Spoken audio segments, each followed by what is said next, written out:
Jy is nie deur mekaar nie. Jy vertrou net nog nie die volgende stap nie. En dit maak sin, want jy het al ander goed probeer. Of jy het gesien hoe ander probeer en fail. So nou hou jy terug.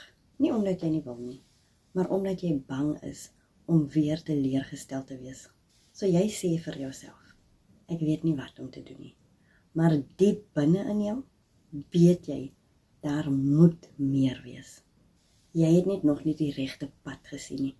Of iemand gehad wat jou wys hoe om te begin leer, hoe om 'n aanlyn inkomste te bou, van jou foon af, as 'n beginner, sonder enige ondervinding.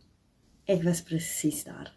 En toe ek begin leer, nie alles op een slag nie, maar klein, verstaanbare stappe, het dinge begin sin maak. Nie oornag nie, maar genoeg om te voel, okay, miskien kan ek dit doen. Jy hoef nie alles te weet om te begin nie. Jy moet net begin op 'n manier wat vir jou veilig voel. So as jy gereed is om te begin, maar stadig en met guidance, kom en stap en ek sal met jou deel wat ek leer.